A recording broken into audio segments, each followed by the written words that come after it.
उसमें 20वां वचन को पढ़ेंगे।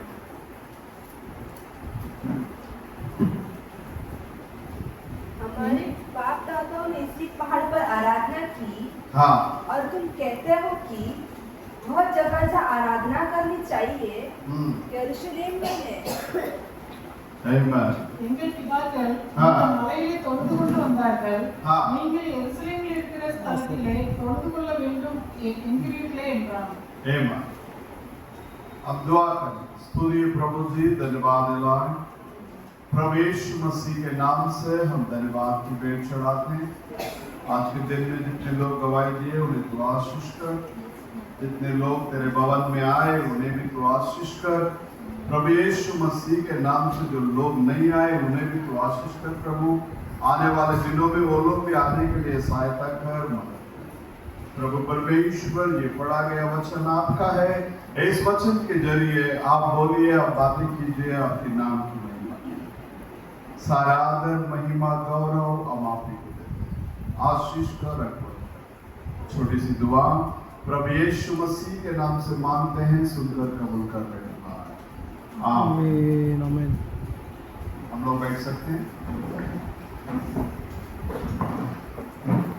शास्त्र में कहता है हमारे बाप दादा लोग इस पहाड़ पर नमन किए, दंडवत किए, लेकिन तुम लोग यरूशलेम के स्थल में दंडवत करना चाहिए करके कहते हैं करके यहाँ वो स्त्री प्रभु यीशु मसीह के साथ में वार्तालाप करती है।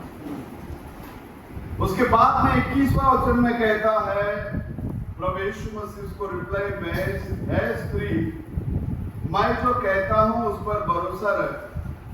तुम इस पहाड़ में और केवल यरूशलेम में ही नहीं, हर एक जगह में पिता को नमन करने का समय आ रहा है।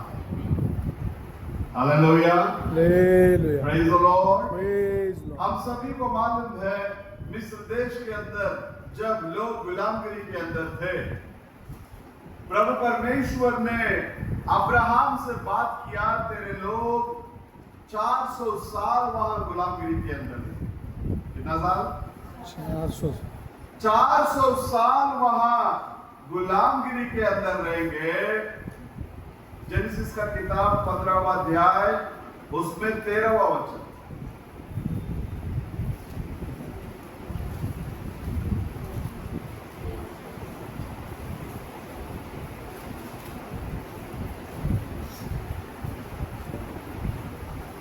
तब यहोवा ने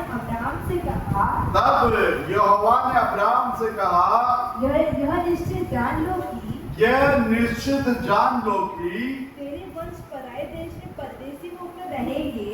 तेरे वंश पराए देश में परदेसी होकर रहेगी और उस देश के लोगों के दास हो जाएंगे। और उस देश के दास हो जाएंगे।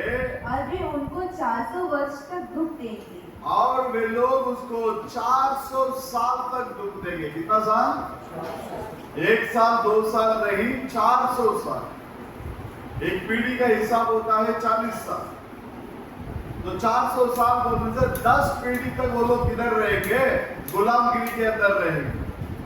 परमेश्वर के अंदर प्रिय लोगों, वो लोग गुलामगिरी के अंदर रहने के समय में जब वचन उनको समझ में आया, बोला अभी 400 साल तो हो गया है, अब हमको यहाँ से क्या करना है? निकलने का एक समय है। क्योंकि जुना करार के अंदर यदि आप देखेंगे, जुबली के बारे में शास्त्र लेख हमें सिखाता है। 50वां साल में जब तुरई फूका जाएगा, जब जुबली वहां फूका जाएगा, जुबली के ईयर में ललकार होगा, तो उस आवाज को जो कोई गुलामगिरी के अंदर से छुटकारा पाकर वो जाना चाहता है, वो स्थान में ही अपने सारे कामकाज को छोड़कर वो क्या कर सकता है? निकलकर जा सकता है। अब 400 साल बीत गया, लेकिन इन लोगों को छुटकारा मिला नहीं। क्यों छुटकारा मिला नहीं? कारण क्या है? परमेश्वर का कलाम तो 400 साल तक वो लोग क्या करेंगे? क्लेश के अंदर रहेंगे, अब 400 साल गुजर गया, फिर भी वो लोग क्लेश के अंदर से बाहर नहीं आया। इसका मतलब परमेश्वर का गलती नहीं है, वो लोगों का गलती है। बोलो हालेलुया, हालेलुया। उनके अंदर वो उत्तेजना नहीं था, उनके अंदर वहां से वो क्लेश से बाहर आने के लिए क्या नहीं था, एक चाहत नहीं था।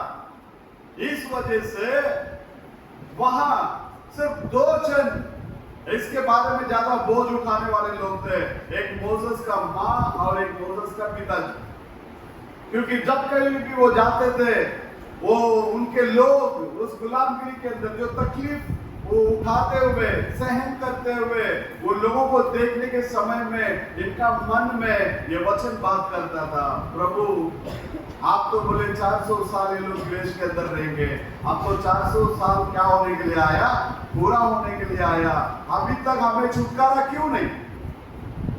तो इस रीति से अमराम और येकोबाद ये दोनों जन जब परमेश्वर के सम्मुख में बैठे, वो लोग प्रार्थना करते रहने के समय में नबी का संदेश हमें इस रीति से सिखाता है, वहां एक देवदूत आया, आकर मूसा का पिताजी के साथ में क्या किया, बातें की।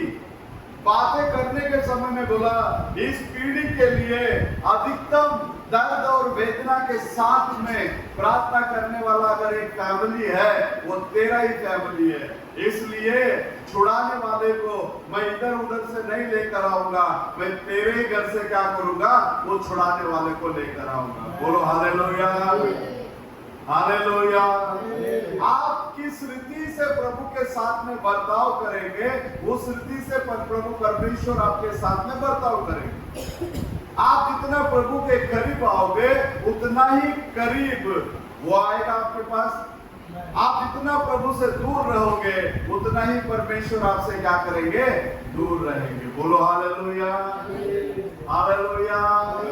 हम लोगों को प्रभु ने बहुत अच्छे से रखा, हम लोगों को परमेश्वर ने कैसा रखा है, बहुत ही अच्छे से रखा है, सारी सुख सुविधाओं के साथ में रखा है। या रखा है नहीं रखा, हालेलुया।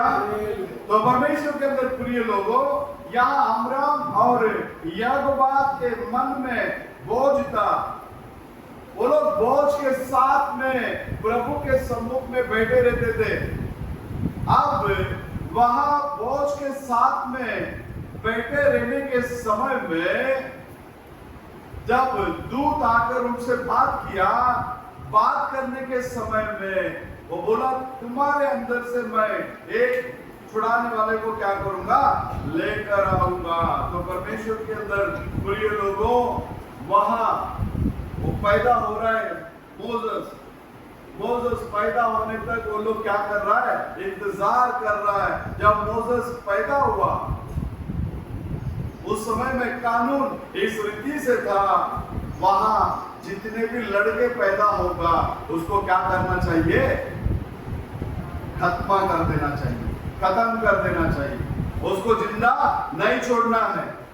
जब जिंदा नहीं छोड़ना है करके कानून निकला, उस समय में परमेश्वर वहां एक व्यक्ति को भेजा है और उस व्यक्ति का नाम है, क्या रखा गया उसको, मूसा करके रखा। कौन रखा नाम, फारून की बेटी रखा। क्यों रखा फारून का बेटी, क्योंकि उसको किधर से पाई थी, वो पानी से। बोलो हालेलुया। उसको पानी से पाने के वजह से उसका नाम क्या रखा, मूसा करके रखा। निर्गमन का किताब 2 अध्याय 10वां वचन में इस रीति से कहता है, पढ़िए।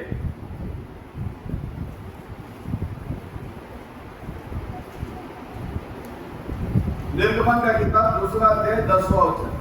அவன் மறுநாளிலும் வெளியே போன போது உள்ளே பெரிதான போது அவள் அதை பார்வனுடைய குமாரத்தின் இடத்தில் கொண்டு போய் விட்டாள். அவளுக்கு அவன் குமாரன் ஆனான். அவன் அவனை ஜலத்தினின்று எடுத்தேன் என்று சொல்லி அவனுக்கு மோசே என்று பெயரிட்டார். Amen. जब बालक कुछ बड़ा हुआ हाँ तब वह उसे फिरौन की बेटी के पास ले गई हाँ और वह उसका बेटा ठहरा हाँ और उसने यह कहकर उसका नाम मूसा रखा, हाँ मैंने इसको जल से निकाला था। उसको मैंने कहां से निकाला? जल से निकाला। इसके लिए उसका नाम क्या रखा जाएगा? मूसा रखा जाएगा। बोलो हालेलुया, हालेलुया। तो परमेश्वर के अंदर प्रिय लोगों, वहां हम लोग यूहन्ना में देख रहे थे, शास्त्र में कहता है हमारे बाप दादा लोग किधर दंडवत करना चाहिए, किधर नमन करना चाहिए करके बोलते, यरूशलेम के अंदर और ये पहाड़ के अंदर। अब वो कौन सा वचन को लेकर बात कर रही है? वो वेश्या स्त्री थी लेकिन वचन को जानती थी। आइए निर्गमन का किताब 3 अध्याय 12वां वचन को पढ़िए। उसने कहा, हाँ निश्चय मैं तेरे संग रहूंगा हाँ और इस बात का कि तेरे भेजने वाला मैं हूँ हाँ तेरे लिए यह चिन्ह होगा कि हाँ जब तू उन लोगों को मिस्र से निकाल चुके हाँ तब तुम इसी पहाड़ पर परमेश्वर की उपासना करोगे। हाँ समझना அதற்கு அவர் हाँ। நான் உன்னோடே இருப்பேன். அதற்கு அவர் நான் உன்னோடு இருப்பேன்। कौन बात कर रहा है? परमेश्वर बात कर रहा है। वो बोलता है मैं तेरे साथ रहूंगा। क्या आपके साथ में प्रभु है? हालेलुया। आपके साथ में, मेरे साथ में प्रभु है, इसके लिए हम लोग उसके साथ में है। बोलो हालेलुया। बोलता मैं तेरे साथ में रहूंगा। हाँ நீ ஜனத்தை எகிப்திலிருந்து அழைத்து வந்த பின் हाँ நீங்கள் இந்த மலையில் தேவனுக்கு ஆராதனை செய்வீர்கள். देख लेना, लोगों को मिस्र देश के अंदर से लेकर आने के बाद, लोगों को मिस्र देश के अंदर से लेकर आने के बाद उनको ऐसे ही छोड़ दो करके प्रभु ने नहीं बोला। मिस्र क्या है? दुनिया है। आप और मैं ये दुनियादारी के अंदर थे। इस दुनियादारी के अंदर से प्रभु का वचन हमें बाहर लेकर आए। बाहर लेकर आने के बाद यहां मूसा से प्रभु बात कर रहा है, उनको ऐसे ही मत छोड़ना, वापस बिगड़ जाएंगे। संगति के बिना हर एक इंसान बिगड़ेगा, हर एक स्त्री बिगड़ेगी। मैं बता रहा हूं आपको, परमेश्वर का संगति में होना बहुत ही जरूरी है। अगर प्रभु के साथ में संगति नहीं होगा, उनका जिंदगी में बहुत सारे गड़बड़ी को आप देख सकते हैं, जो चीजें परमेश्वर के लिए पसंद नहीं है। तो परमेश्वर का कलाम कहता है मैं तेरे साथ में रहूंगा। इन लोगों को मिस्र देश से बाहर लेकर आने के बाद इस पहाड़ पर परमेश्वर का आराधना करोगे। आमीन। हमको बाहर बुलाया उसकी आराधना करनी। मिस्र देश से उनको बाहर इसलिए बुलाया, वापस वो लोग गुलामगिरी के अंदर ना जाए। आमीन। तो वो लोग किसके अंदर बने रहे? उसकी आराधना में बने रहे। अपने लोगों को आराधना का समझ कब आएगा मुझे नहीं पता, लेकिन जो समझ जाएगा वो कभी भी आराधना को मिस नहीं करेगा, प्रभु का संगति को मिस नहीं करेगा, प्रभु का वचन को मिस नहीं करेगा। आमीन, हालेलुया। इस पहाड़ पर तुम लोग आराधना करोगे, यही वचन को लेकर ये भाई बात कर रही है। हमारे बाप दादा लोग इस पहाड़ पर क्या कर रहे थे? आराधना कर रहे थे। परमेश्वर ने कहा पिता को हर जगह में आराधना करने का समय क्या कर रहा है? आ रहा है। बोलो हालेलुया, आमीन। तो आराधना करने के लिए कोई भी चीज का रुकावट उसके बच्चे लोगों के लिए बनेगा नहीं। कोई भी चीज का रुकावट, ना आग उसके लिए रुकावट बन सकता है, ना पानी उसके लिए रुकावट बन सकता है, ना शेर के मांद उसके लिए रुकावट बन सकता है। हर पल, हर घड़ी, हर स्थिति में उसके लोग आराधना करेंगे। बोलो हालेलुया। यरीहो के दीवार के सामने जाकर वो लोग आराधना किए, स्तुति किए, धन्यवाद किए। यरीहो का दीवार क्या हो गया? टूट गया? यॉर्दन नदी में जब याजक लोग अपने संदूक के पेटी के साथ जाकर उस पानी में पैर रखे स्तुति किए, धन्यवाद किए, आराधना किए, यॉर्दन लौट गया पीछे, 2 बार हो गया। बोलो हालेलुया। यरीको क्या है? श्राप है। यॉर्दन क्या है? मरण है। अगर श्राप से, मरण से तुम्हें छुटकारा चाहिए तो आराधना कंपलसरी, प्रभु के घर आना कंपलसरी है, प्रभु के साथ में मिलना कंपलसरी है, प्रभु से बातें करना कंपलसरी है। वो इसको आप कैसे लेवल में लेते, उस हिसाब से प्रभु आपके जीवन में काम करे।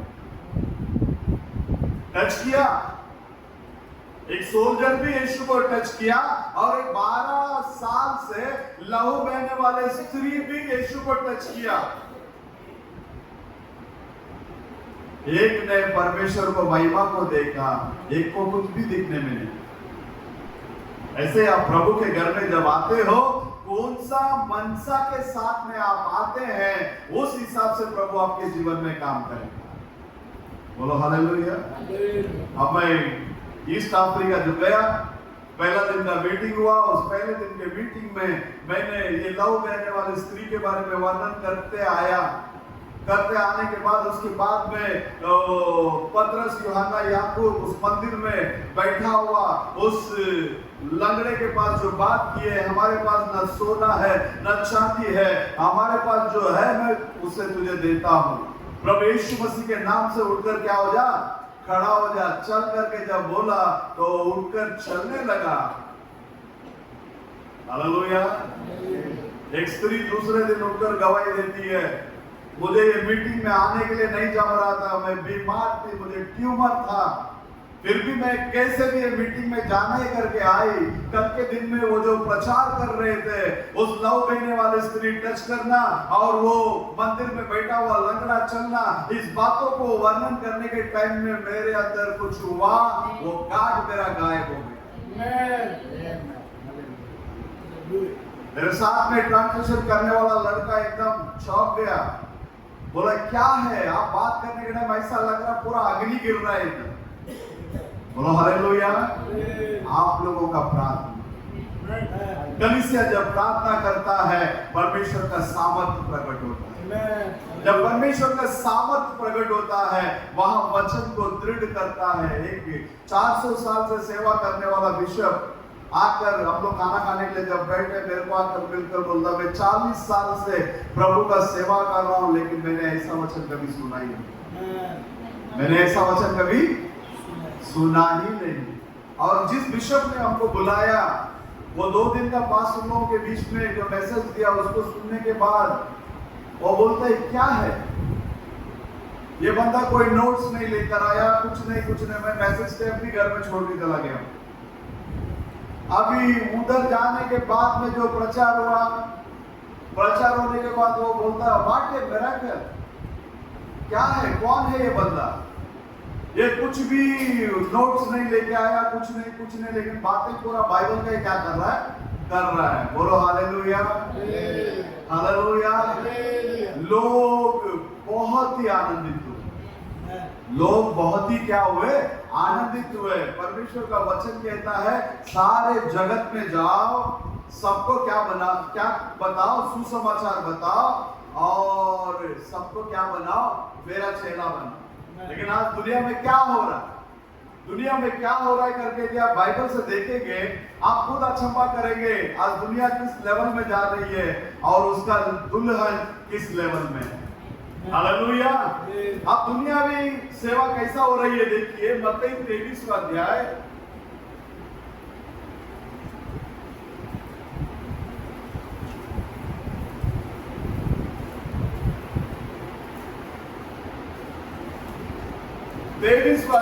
में एक वचन है, कल तक उसको पहले नोट किया। हाँ, इधर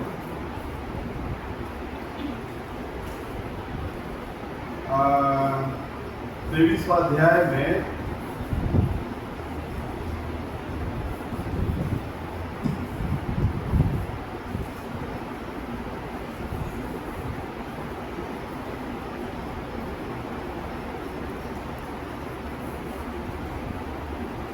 हाँ 15वां वचन, 15 वचन को पढ़ो। दुनियावी लोगों का सेवा और अपने सेवा में क्या अंतर है आपको समझ में आएगा। हे कपटी शास्त्रियों, हे कपटी शास्त्रियों, कोई साधारण लोगों को देखकर प्रभु बात नहीं कर रहा है, बोल रहा है हे कपटी शास्त्रियों और फरीसियों, तुम पर हाय। तुम पर हाय, क्यों हाय? तुम एक जन को अपने मत में लाने के लिए, एक जन को अपने मार्ग में लाने के लिए, किस में लाने के लिए? बराबर है, मार्ग ही है ना, मत। हाँ ठीक है। सारी जगह थल में फिरते हो, सारे जगह क्या करते हो? चलते फिरते हो। और जब वे मत में आ जाता है, जब वो मत में आ जाता है तो उसे अपने से गुना नारकीय बना देते हो। अपने से कितना?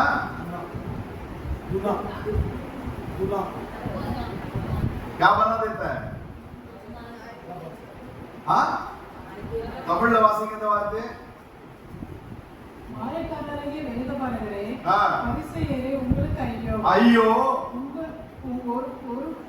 ஒருவனை உங்கள் हाँ மார்க்கத்தினாகும்படி சமுத்திரத்தையும் பூமியையும் சுற்றி திரிகிறீர்கள்। हाँ एक व्यक्ति को वो जो मार्ग में है, मतलब वो जो सिद्धांत में है, वो जो डिनोमिनेशन में है, उसका हकदार बनाने के लिए, उसका मेंबर बनाने के लिए समुद्र से तुम लोग जाकर इधर उधर से जाकर क्या करते हो? उनको बना लेते हो। हाँ அவன் உங்கள் மார்க்கத்தான போது, जब वो आपका मार्ग का बन जाता है, उदाहरण के लिए मैं मेथडिस्ट में जाएगा तो उसको क्या बनाएगा? इसका मेंबर बनाएगा, मेथडिस्ट का मेंबर बनाएगा ना उसको। सब जो मैं क्राइस्ट चर्च वाला, तो किसका मेंबर बनाएगा? क्राइस्ट चर्च का बनाएगा। मैं ईसीआई का है तो मैं किसका बनाऊंगा? ईसीआई का बनाऊंगा। ऐसे कई हजारों संस्थाएं हैं इस दुनिया के अंदर और सभी लोग गॉस्पेल बताने के लिए जा रहे हैं। सभी लोग क्या बताने के लिए जा रहे हैं? सुसमाचार बताने के लिए जा रहे हैं। लेकिन यहाँ क्या बोलता है? हाँ कंप्लीट करने दो। மார்க்கத்தான போது ஆ. அவனை உங்களிலும் இரட்டிப்பாய் நரகத்தின் மரணாக்குவீர்கள்। ये वर्ड मेरे को हिंदी में प्रॉपर नहीं मिला।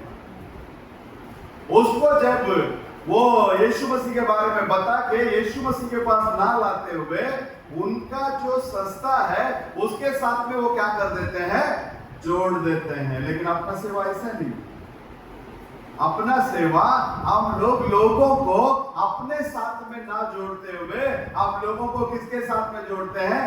मसीह के साथ में जोड़ते हैं। बोलो हालेलुया। वो बोलता है तुम तुम्हारा मार्ग का व्यक्ति उसको बनाने के बाद कैसा बना देता है? आप दुगना, कितना? दुगना नरक का बेटा बना देता है। थोड़ा गौर करके इस वचन को फोकस करोगे ना, आपका दिल में प्रभु बात करेगा। दूसरा संस्था जो है लोगों के पास जाकर वचन बताकर उनके संस्था में उनको ऐड कर रहा है। लेकिन परमेश्वर का जो कलीसिया जो है वो लोगों को लेकर परमेश्वर के साथ में जोड़ता है। आमीन। क्यों बोलता है वो दुगना नरक का बेटा बना दिया उसको? क्योंकि जो संदेश को लेकर जा रहा है वो उसका उद्धार नहीं हुआ। कोई संस्था के पास उद्धार का सुसमाचार है क्या? उद्धार का सुसमाचार किसके पास है? प्रभु ने दुल्हन के हाथ में दिया। और ये सुसमाचार दुनिया के आखिर कोना तक जब तक पहुंचेगा नहीं तब तक दुनिया का अंत नहीं होगा। बोलो हालेलुया, हालेलुया। तो वो लोग क्या करते हैं? अपने संस्था में उनको क्या करते हैं? जोड़ देते हैं। आज हम अपने संस्था है ही नहीं, क्योंकि एंड टाइम मैसेज कभी संस्था बन ही नहीं सकता। अगर संस्था बन गया तो प्रभु वहां से क्या हो जाता? बाहर चला जाता। बोलो हालेलुया, हालेलुया। इसके लिए आप इधर ये चर्च में नहीं है, आप प्रभु यीशु मसीह के देह में, आप यीशु मसीह के शरीर के अवयव हैं। आप यीशु मसीह के शरीर के क्या है? अंग है। वो अनंत है, आप भी अनंत है। वो वचन है, आप भी वचन है। कितना भी कुछ भी मुश्किल होने दो, अगर आपको प्रभु ने चुना है, टच किया है, मैं मरूं तो भी कलीसिया में जाके मरेगा करके आकर पड़े नहीं। हालेलुया। आपके लिए बारिश कोई रुकावट नहीं बन सकती। आपके लिए बारिश क्या नहीं बन सकता? कोई रुकावट नहीं बन सकता। जो कुछ साल पहले पूरा बदलापुर के अंदर पहला माला तक पानी है। बदलापुर में किधर तक पानी आया? पहला माला तक पानी है। तभी आप किधर जाते थे? चर्च में मुरुड जाते थे। मेरे पास स्प्लेंडर था। आने दो बारिश, मैं तो जाऊंगा चर्च। एक मारा चला। हालेलुया। क्यों? तुम्हारे अंदर वो प्यास होना चाहिए, तुम्हारे अंदर वो प्रेम होना चाहिए परमेश्वर के प्रति। किसके प्रति प्रेम होना चाहिए? परमेश्वर के प्रति प्रेम होना चाहिए। यदि परमेश्वर के प्रति प्रेम होगा, आपके और परमेश्वर के बीच में कोई भी बाधा ये क्या नहीं कर सकता? आ नहीं सकता। बोलो हालेलुया। तो परमेश्वर ने मूसा को आज्ञा देने के टाइम पर बोला, मैं तेरे साथ रहूंगा। तू इन लोगों को बाहर लेकर आने के बाद इस पहाड़ पर क्या करना? आराधना करोगे। आराधना करोगे बोलने से आराधना करना ही है। मनुष्य को परमेश्वर बनाया उसकी आराधना करने के लिए, उसकी स्तुति करने के लिए, उसकी धन्यवाद करने के लिए, उसकी जय जयकार करने के लिए। बोलो हालेलुया। हालेलुया। तो परमेश्वर के अंदर प्रिय लोगों, उसी में निर्गमन का किताब में 7वां अध्याय में 16वां वचन को पढ़िए।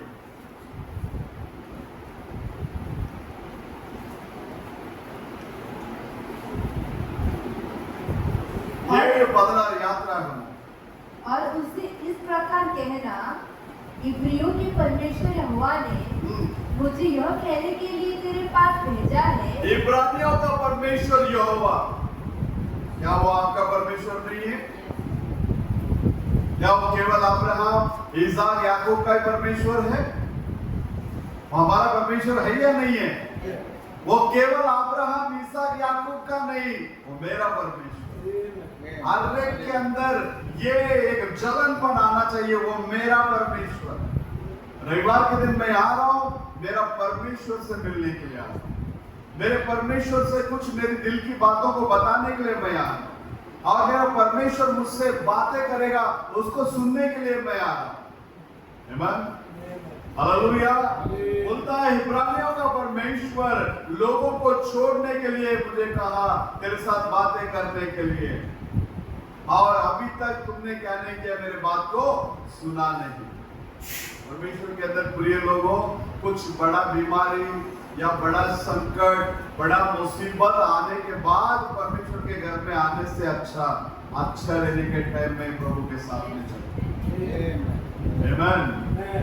हालेलुया। हालेलुया। अच्छा रहने के टाइम में ही अगर प्रभु के साथ में चलोगे तो संकट के समय में भी वो तुम्हारे साथ में खड़ा होगा। मुसीबत के समय में भी वो तुम्हारे साथ में क्या होगा? खड़ा होगा। यीशु मसीह आपको बंगला देने के लिए, आपको बिल्डिंग देने के लिए, आपको कार देने के लिए नहीं आया, आपको अनंत जीवन देने के लिए। पहला परमेश्वर का राज्य और उसकी धार्मिकता को तुम जब ढूंढोगे, बाकी ये सब घोड़ा, गाड़ी, बंगला जो कुछ भी जरूरत है वो आपके चरणों में ले आकर डालकर चला। आज आपको जो भी स्थान पे रखा है, आपने अपने जिंदगी में कभी सोचा भी नहीं रहेगा इतना मुकाम तक मैं पहुंच पाऊंगा, लेकिन प्रभु ने आपको लेकर, प्रभु ने आपको वहां रखा है। किसके लिए? उसके लिए, उसके गवाह बनकर जीने के लिए। बोलो हालेलुया। तो हम कितना भी ऊंचा स्थान में क्यों ना चला जाए, हम हमेशा अपने प्रभु के साथ में चलने वाले लोग होना चाहिए। हमेशा किसी भी हालात में हम लोग किसके साथ में चलने वाले लोग होना चाहिए? परमेश्वर के साथ में चलने वाले लोग होना चाहिए। जिंदगी में पैसा आएगा जाएगा, रिश्तेदार आएगा जाएगा, है ना? आपका तकलीफ के टाइम में कोई रिश्तेदार नहीं खड़ा रहेगा। ममता तो आत्मा के देख लेना, बोलेगा कुछ आप डिमांड करेंगे ना, अरे यार कल तक था, कल अगर तू बोलता तो मिल जाता, आज तो मैं ही तेरे से मांगने वाला था, तू पहला मांग। लेकिन हमारा प्रभु ऐसा नहीं, हमारा प्रभु मांगो तो दिया गया। सच्चे दिल से उसके साथ में तुम चलोगे, आपको अपरंपार आशीषों से भरने वाला खुदा अपना परमेश्वर। गुलामगिरी के अंदर रहने वाले लोगों को मिस्र देश से लेकर आकर उनके हाथों से नए बनाया हुआ घरों में लेके जाकर उनको बसाया। बोलो हालेलुया। आमीन।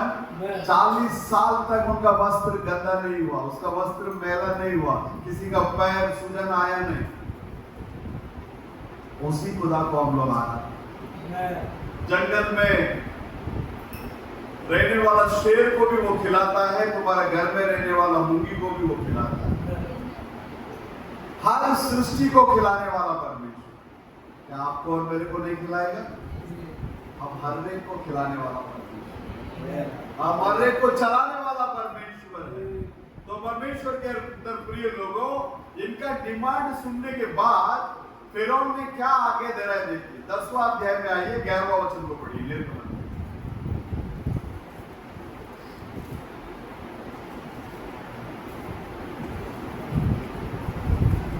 नहीं, ऐसा नहीं होने पाएगा। तुम पुरुष ही जाकर यहोवा की उपासना करो। तुम लोग कौन लोग जाकर आराधना करो? सिर्फ पुरुष जाकर आराधना करो। लेकिन प्रभु क्या चाहता है? सिर्फ पुरुष आकर आराधना करना चाहिए, ये चाहता है क्या प्रभु? प्रभु क्या चाहता है? सब आना। बुढ़ा है, बुढ़ी है, चल नहीं सकता, फिर नहीं सकता, उसको भी चर्च में लाना।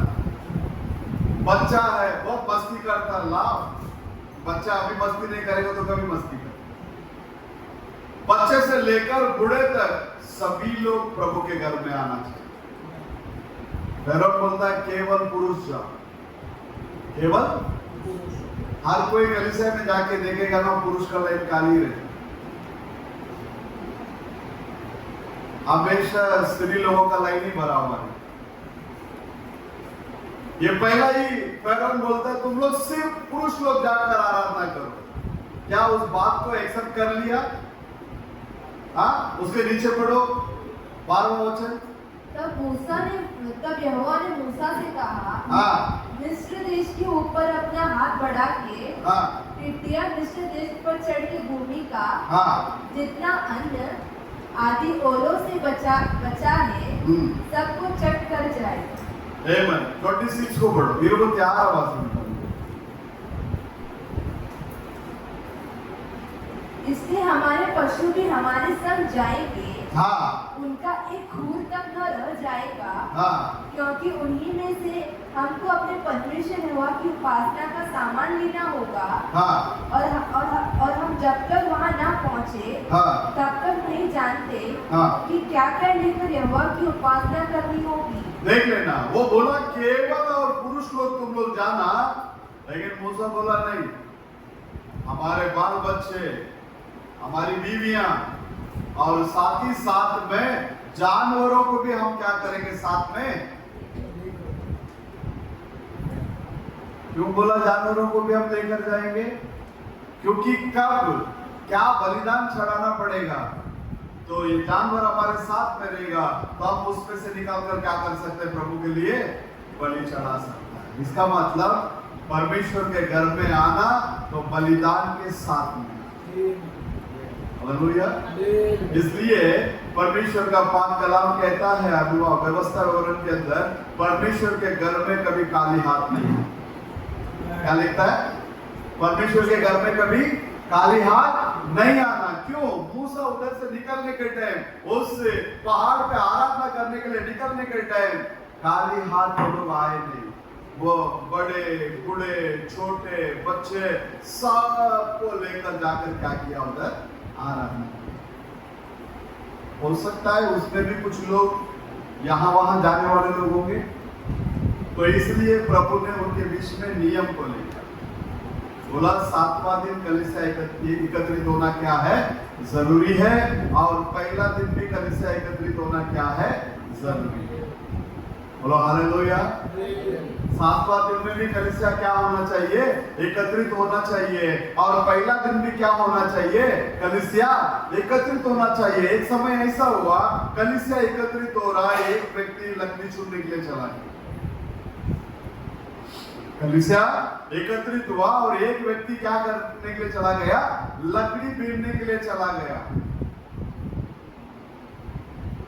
देखो लकड़ी बीनने में भी एक को जिंदगी मिली और एक को मौत। किसको जिंदगी मिली? एलिया जब जा रहा था, विधवा स्त्री क्या कर रही थी, 2 लकड़ी बीन रही थी। याद है आप लोगों को? एलिया जब जा रहा था सालीपात विधवा के घर में, तो वो जंगल में क्या कर रही थी? एलिया ने उससे पूछा क्या कर रही है? मैं 2 लकड़ी बीन रही। तो एलिया उसके घर में गया, उसका वचन को उस स्त्री ने एक्सेप्ट किया। 3.5 साल बाहर अकाल था, उसके घर में अनाज की कमी नहीं थी। बाहर लोग अकाल से मर रहे थे, लेकिन उसके घर में क्या था, जीवन था। बोलो हालेलुया। तो परमेश्वर के अंदर प्रिय लोगों, कलीसिया एकत्रित हुआ। एक बंदा जाकर क्या कर रहा था, लकड़ी बीन रहा था। उसको पकड़कर मूसा के पास लेकर आए। एक कलीसिया का नियम को क्या कर दिया, तोड़ दिया। तो परमेश्वर उसको क्या सजा दिया मालूम? बोला वो मरने तक उसको क्या करना है, क्या करना है उसको, पत्थरवा करना, मरने तक। कभी कभी जजमेंट लिखने के टाइम में किसी को अगर फांसी का सजा लिखता है, तो वो ऐसा लिखता है मरने तक इसको फांसी। अगर पास लगा, कभी मरा नहीं तो प्रॉब्लम है, इसके लिए कैसा लिखता वो, मरने तक इसको क्या देना चाहिए, फांसी देना चाहिए। तो वो लोग मरने तक, वो व्यक्ति मरने तक उसके ऊपर क्या किया गया, पत्थरवा किया गया। अगर वो नियम आगे होता तो कितने लोग बचते? प्रभु दयालु है, प्रभु कृपालु है ना? क्या अनुग्रह बढ़ गया करके हम पाप में रह जाए? रोमन्स में लिखने के टाइम में पौलुस लिखता है, उसका अनुग्रह हमारे सारे पापों को दूर हटाता है, क्षमा करता है, सब कुछ ठीक है। क्या अनुग्रह बढ़ गया करके हम पाप में बने रहे? बिल्कुल नहीं। उस अनुग्रह का हम फायदा उठाना चाहिए। हम प्रभु के घर में आना चाहिए, प्रभु के सम्मुख में बैठना चाहिए। क्यों? प्रभु के सम्मुख में एक सूखा हुआ लकड़ी को रखा, वो लकड़ी के अंदर जान आ गई। 12 छड़ी में से किसका छड़ी में अंकुर फूटा, पत्ते आई? आरोन का छड़ी में। किधर था वो छड़ी? प्रभु के सम्मुख। आज आप और मैं किधर है? प्रभु के सम्मुख। अगर वो छड़ी में, सूखा हुआ छड़ी में प्रभु फल ला सकता है, आप और मैं प्रभु का हाथ का छड़ी है, क्या हमारे अंदर वो फल नहीं ला सकता?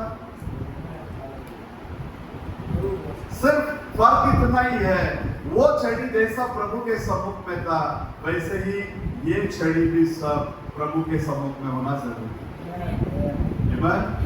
उसके अंदर फल आया है ना, फूल आया, पत्ते आए, आखिर में फल दिखने में आया। और शास्त्र ले कहता है वो फल को ढूंढ कर आया। इसको ढूंढ कर आया, फल को ढूंढ कर आया। और फल के बारे में बात करने के टाइम प्रथम फल जो है प्रेम। आप जितना प्रभु के सम्मुख में बैठे रहोगे, उतना तुम खामोश हो जाओगे। इतना बड़ा गुस्सा वाला गुस्सा, भयंकर गुस्सा वाला है ना। तो सामने वो लोग लड़ाई कर रहा था, इसका मन में हमारा भाई को तकलीफ दे रहा, तलवार उठाया, काट डाला। इतना बड़ा गुस्सा वाला जब प्रभु के सम्मुख में आया, परमेश्वर खुद गवाही देता है, मूसा के जैसा शांत स्वभाव वाला उस समय के दिनों में कोई भी व्यक्ति नहीं था। बोलो हालेलुया, हालेलुया। यदि आप और मैं प्रभु के सम्मुख में बने रहेंगे, हमारा स्वभाव चेंज होता है, हमारा बोलचाल चेंज होता है, हमारा सारा वातावरण को प्रभु क्या कर देगा? चेंज कर देगा। बोलो हालेलुया। मूसा उतना बड़ा गुस्सा वाला आदमी को शांत स्वभाव के अंदर प्रभु ने क्या कर दिया? लेकर। आपके अंदर में भी बहुत सारे गवाहियां हो सकता है, मैं मसीह में आने के पहले मेरे अंदर ये स्वभाव था, लेकिन मैं मसीह में आने के बाद मेरे सारे स्वभाव को परमेश्वर ने क्या कर दिया? चेंज कर। परमेश्वर के सम्मुख में रहने वाला उस मन्ना कभी खराब नहीं हुआ। उसी दिन खाना था, उसी दिन वो लोग खाए, दूसरा दिन के लिए जमा करके रखने के लिए मना किया, कुछ लोग रख कर देखे, कीड़ा पड़ गया। लेकिन जब 7वां दिन आया, बोला कल के लिए भी तुम क्या करो, जमा कर रखो। 6वां दिन में प्रभु ने बात किया और वो मना खराब नहीं हुआ। लेकिन परमेश्वर के उपस्थिति में जो मन्ना जो वाटी में रखा गया था, जो कलश में रखा गया, वो हमेशा हमेशा फ्रेश। तो आप और मैं हमेशा फ्रेश रहना है तो प्रभु के सम्मुख में बने, प्रभु की संगति में बने रहना। हालेलुया। आप यदि प्रभु के सम्मुख, प्रभु के संगति में बने रहोगे, इस दुनिया का कोई भी ताकत आपके और परमेश्वर के बीच में अड़ाका बन नहीं सकता। बनेगा। हर प्रकार का रुकावट को हटाने वाला हमारे आगे आगे चल रहा है। सिर्फ उसको आगे रखो और हम पीछे चलेंगे, सारे रुकावटें ऑटोमेटिकली क्या हो जाएगा? खुल जाएगा। आज तुम लोग देखता है ये सेंसर वाला डोर, तुम जाके खड़ा हो गया, खुल जाता है, तुम अंदर चला गया तो आप क्या हो जाता? बंद हो जाता। तुम हाथ लगाने की भी जरूरत नहीं। ये सब किधर से साइंटिस्ट लोगों ने फाइंड आउट किया? कुछ नया है क्या ये? नहीं। बाइबल बोलता पहला जो था वही बाद में भी, पहला जो हुआ वही बाद में भी होगा। इस धरती में कोई न्यूनतम नया कुछ भी नहीं है, सब कुछ पहले से है। उसी को ये लोग फाइंड आउट किया, बाकी कुछ नहीं। जब पतरस उस बंदीगृह के अंदर था, उस बंदीगृह के अंदर जब देवदूत आकर उसको उठाया, जब देवदूत आकर उसको उठाया तो शास्त्र में कहता है वो पहला दरवाजा, दूसरा दरवाजा, ये सब पार कर कर बाहर आ रहा, लेकिन कोई आवाज नहीं आया। क्यों आवाज नहीं आया? क्योंकि प्रभु ने क्या कर दिया? उधर साउंड प्रूफ कर दिया, कोई आवाज नहीं। ये लोग आते गए, दरवाजा खुलते गए, ये लोग आते गए, दरवाजा खुलते गए। आप लोग अभी एयरपोर्ट में जाते हैं तो ऑटोमेटिकली क्या होता? दरवाजा, नल के नीचे हाथ आगे करेगा तो पानी आता। सेंसर, सारा चीज किधर से? सब बाइबल से बाहर कुछ नहीं। अब इतना बड़ा काम होने का कारण कौन है? पतरस है क्या? नहीं। एक छोटा सा कलीसिया उसके लिए प्रार्थना की। एक छोटा सा कलीसिया, स्त्री लोग बैठकर क्या किए? उधर प्रार्थना किए। जब दरवाजा जाकर पतरस खटखटाया, वो लोग खुद अचंभा हो। आइए 12वां अध्याय के अंदर आइए, मैं प्रेरित 12वां।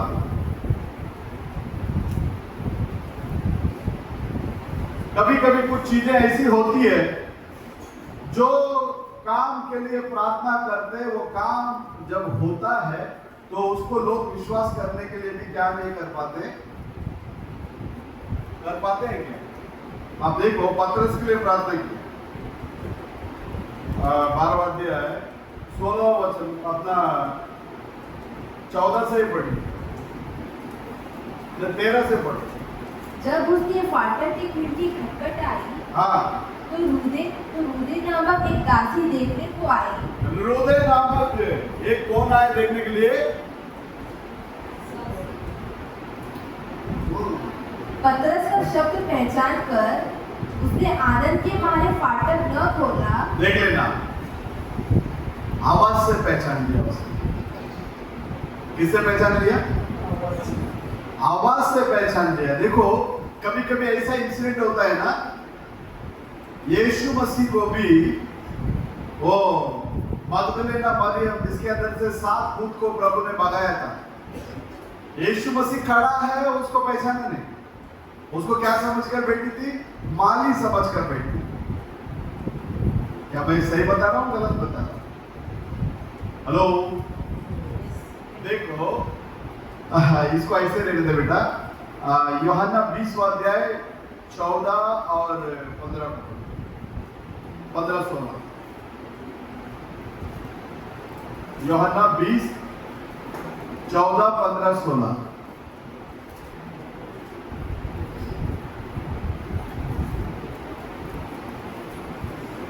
यह कहकर वो पीछे मुड़ी हाँ, और यीशु मसीह को खड़ा देखा यीशु मसीह को खड़ा देखा। पर न पहचाना। देखो खड़ा है उधर यीशु, लेकिन उसने पहचाना क्या? नहीं पहचाना। हाँ कि यह यीशु है। हाँ यीशु ने उससे कहा, हाँ, हे नारी, ए नारी, तू क्यों रोती है? तू क्यों रोती है? किसको ढूंढती है? किसको ढूंढती है? उसने माली समझकर उससे कहा। उसने क्या समझा उसको? आज भी कोई पिता समझ, कोई पुत्र समझकर बैठा है, कोई क्या समझकर बैठा है, कोई क्या समझकर बैठा है, लेकिन यीशु वो राजाओं का राजा है, प्रभुओं का प्रभु है, और वो महिमामय कौन है? परमेश्वर। आमीन। ये क्या सोचकर बैठी? माली। हाँ हे महाराज, हाँ यदि तूने उसे उठा लिया है हाँ तो मुझे बता हाँ कि उसे कहाँ रखा है हाँ और मैं उसे ले जाऊंगी। हाँ। यीशु ने उससे कहा, यीशु ने उससे कहा, मरियम। मरियम। उसने पीछे मुड़कर उससे इब्रानी में कहा। पीछे मुड़कर क्या किया? इब्रानी में कहा। हाँ, रबुनी, रबुनी अर्थात हे गुरु। अर्थात ये गुरु। हाँ, यीशु ने उससे कहा, यीशु ने उससे कहा, मुझे मत छू। मुझे मत छू। देख लेना, यीशु खड़ा था, उसको पहचाना नहीं, लेकिन यीशु के मुंह से जब शब्द निकला उसने पहचान लिया। मेरी बात समझ में आ रही है? यीशु मसीह खड़े थे वहां रूपांतर होकर, तो वो लेडी ने उसको क्या नहीं किया? पहचाना नहीं, जाना नहीं। जब उसके मुंह से आवाज निकला तो तुरंत बोलती है रबुनी, तुरंत बोलती है गुरु। है ना, 13वां अध्याय में प्रभु ने बोला ना, तुम लोग मुझे गुरु बोलते हो और मुझे प्रभु बोलते हो, सही बोलते हो। बोलो हालेलुया, हालेलुया। अब इसका आकाश और पृथ्वी टल जाएगी, लेकिन मेरी बातें कभी ना टलेगी। प्रभु की आवाज कभी क्या नहीं होता?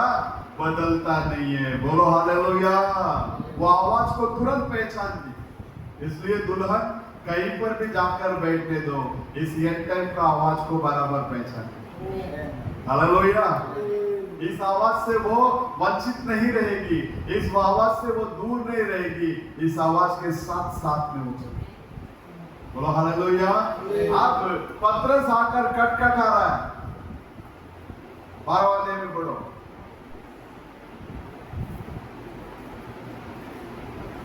आमीन।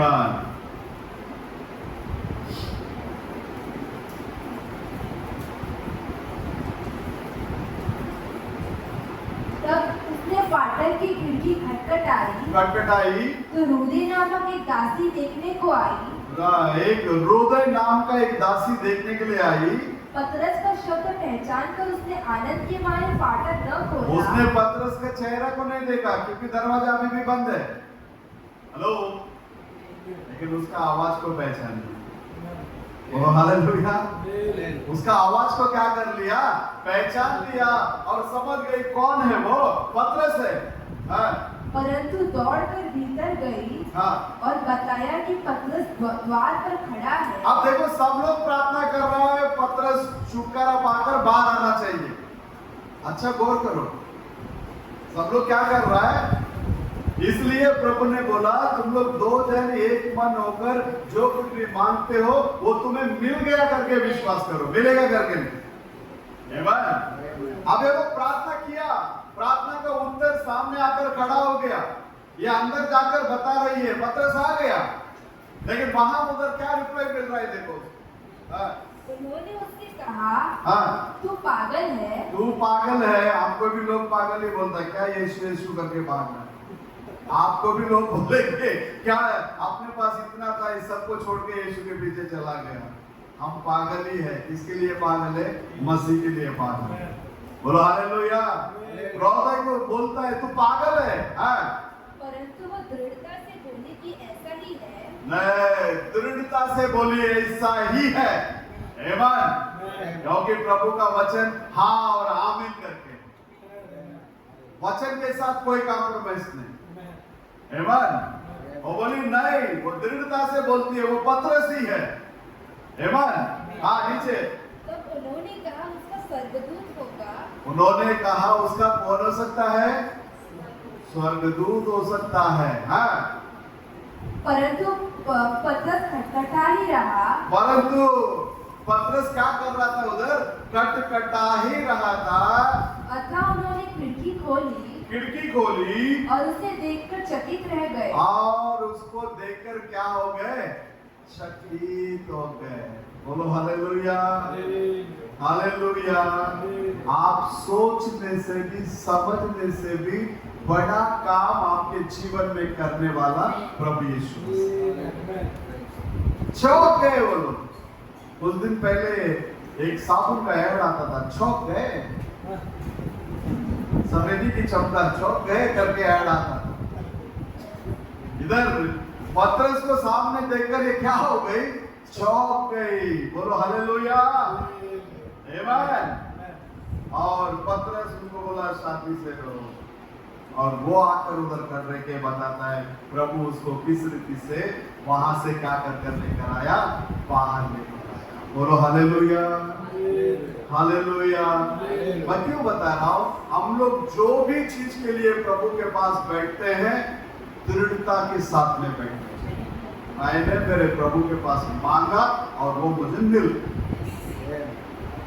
बिल्कुल डाउट नहीं आना चाहिए। एक याजक डाउट किया जबकि उसके सामने प्रभु का सामर्थ आकर खड़ा हो। आप लूक पहला अध्याय में हो।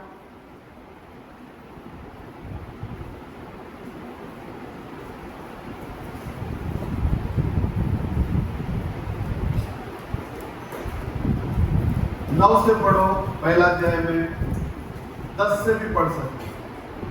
तो याजकों की रीति के अनुसार, याजकों के रीति के अनुसार उसके नाम पर चिट्ठी निकली। किसका नाम का चिट्ठी निकली? जकरिया का नाम का चिट्ठी निकली। हाँ, कि प्रभु के मंदिर में जाकर धूप जलाए।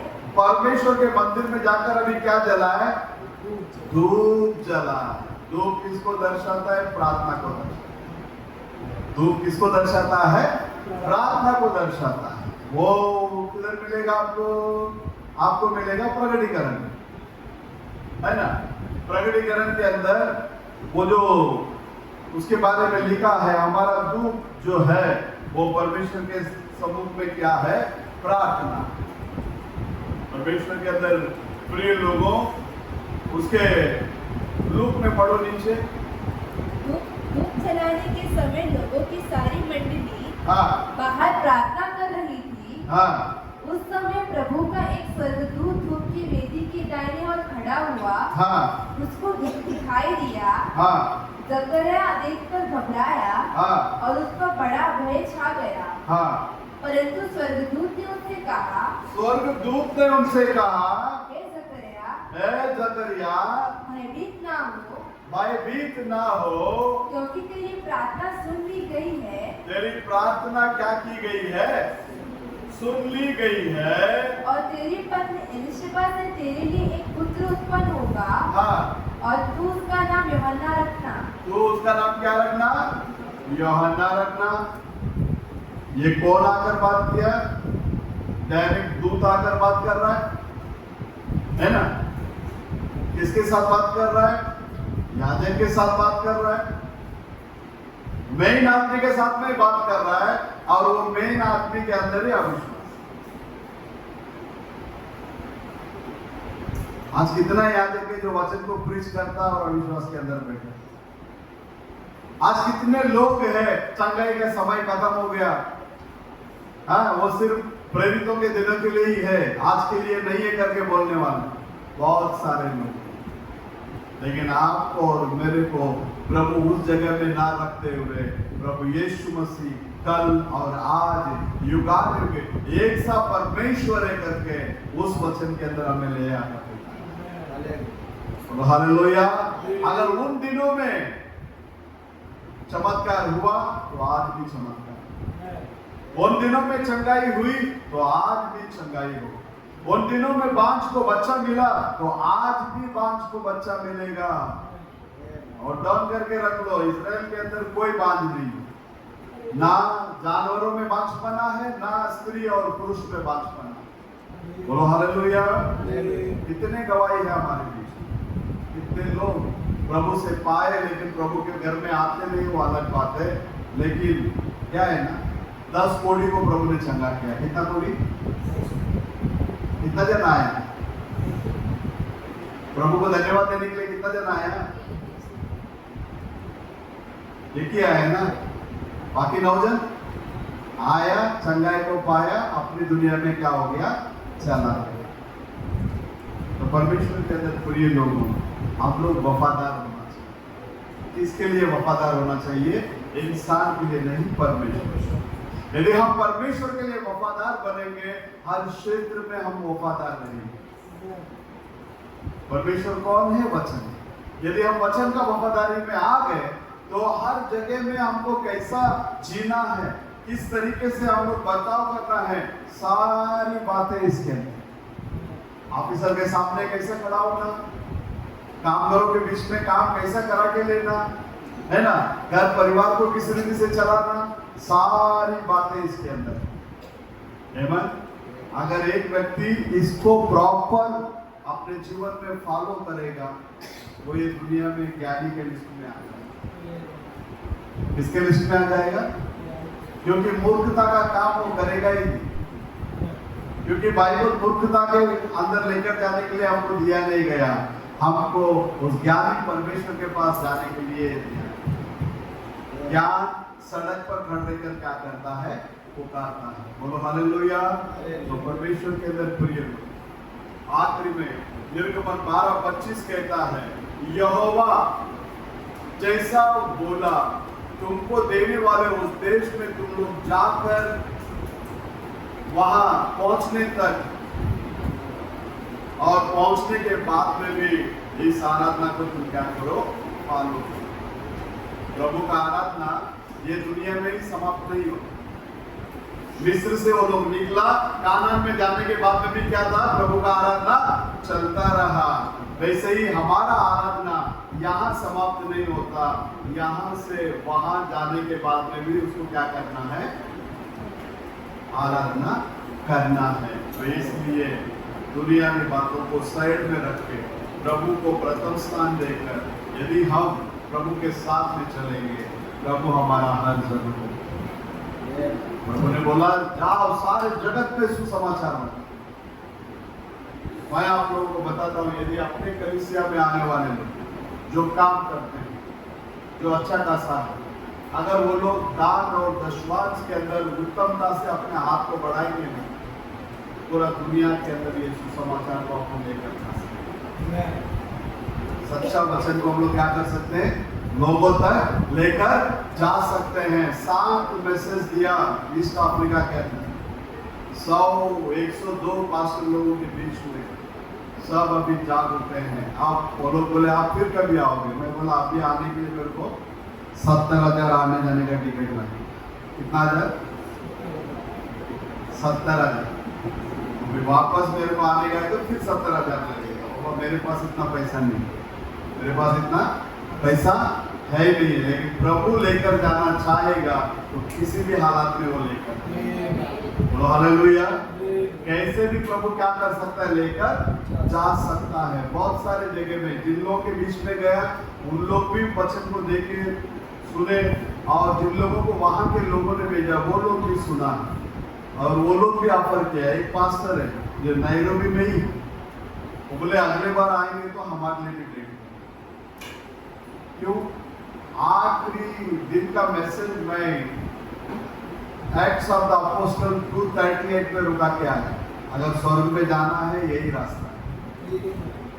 पहले दिन में छोड़ देगा तो बोलेगा ये किसको लेकर आकर खड़ा कर दिया करके बोलेगा। धीरे धीरे धीरे धीरे धीरे धीरे आखिरी दिन में सच्चाई को उनके सामने क्या कर दिया, खड़ा कर दिया। यही सत्य है जिसके अनुसार हम आएंगे तब चल के हम किधर जा सकते, स्वर्ग में जा सकते। तो कलीसिया से मेरी यही नम्र विनती है, जो आप लोगों को प्रभु ने अच्छा चंगा भला रखा है, कमाने के लिए ताकत और हिम्मत दिया है, आप लोग अपने दान और दशमांश के अंदर प्रभु के लिए कैसा रहो, उत्तम सा रहो। इस सच्चाई को हम लोग दूर दूर तक क्या करेंगे, लेकर जाएंगे। प्रभु यीशु मसीह हम लोगों को आशीष। संडे क्लास का बच्चे लोग आ गए और एक गीत गाओ, सुनो हम लोग।